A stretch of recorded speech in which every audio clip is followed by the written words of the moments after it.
দেখো তেল গরম হয়ে গেছে, তেল গরম হয়ে গেছে। এবার হচ্ছে দেব পেঁয়াজগুলো।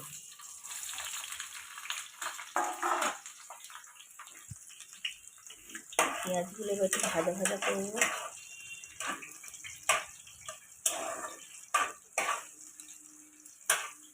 একটু ভেজে নেবো। গ্যাসটা কমিয়ে দিয়েছিলাম, বাড়ালাম।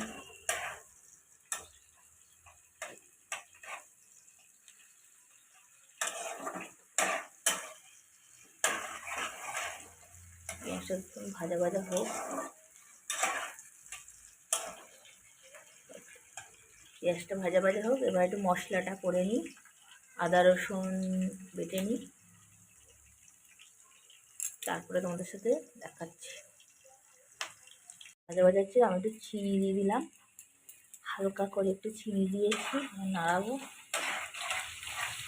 দেখো আমি ভালো রাঁধুনি না, কখনো রান্না করিনি, তবে যেইটুকুনি করছি নিজের। দেখতে পাচ্ছ পেঁয়াজটাকে তাহলে ভাজছি। তারপর দিয়ে দেবো টমেটো। টমেটো দিয়ে আবার ভাজবো ভালো করে। এই টমেটোটাকে ভাজা ভাজা হোক।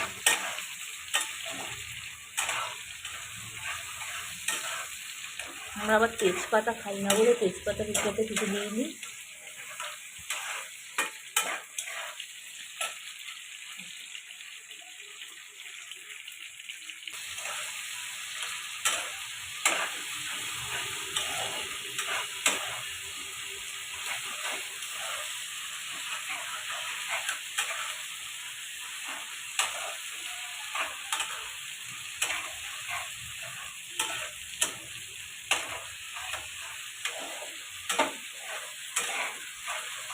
কষানো হলে এবার দেবো নুন, হলুদ দেবো।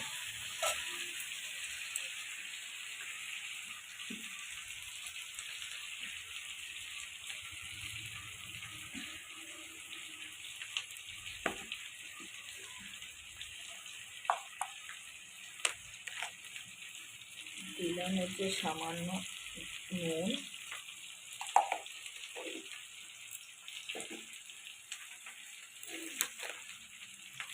দেবো হচ্ছে জিরের হালকা গুঁড়ো,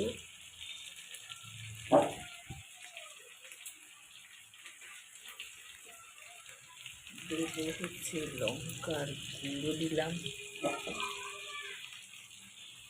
দিয়ে আবারও নাড়াচ্ছি।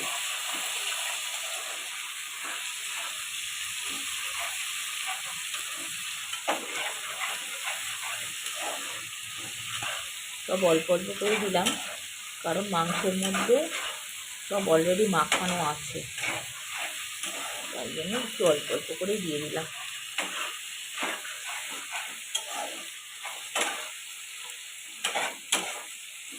এবার দেব মাংসটা দিয়ে দিই।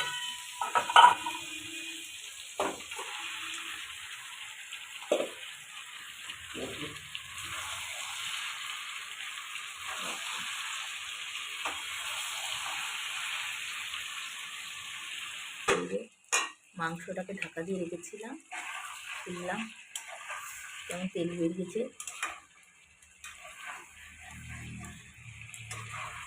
দেখতেই পাচ্ছ।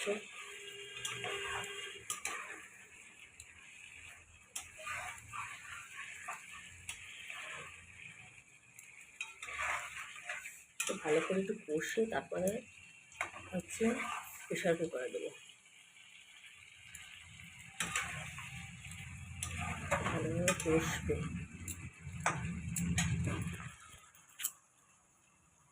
পাচ্ছেন এরকম তেল বেরিয়ে গেছে, তার মানে কষানোটা হয়েছে। বন্ধুরা আমার কষানো প্রায় হয়ে গেছে। এবার আমি মাংসটাকে প্রেশারে দেবো। আমি আমি হচ্ছে রান্না পারি না, আমি যেটুকুনি পারি মানে সেরকম মনের মতন নিজের থেকে যেরকম মানে জানি সেরকমই করেছি। হ্যাঁ, তা সেরকমই করলাম আর তোমাদের সাথে সেটাই শেয়ার করলাম। যদি ভালো লাগে। রান্না হয়ে গেছে, এই হচ্ছে ফাইনাল। কেমন হয়েছে অবশ্যই এটা কমেন্ট করে জানিও। আবার দেখা হচ্ছে নেক্সট কোনো ব্লগে।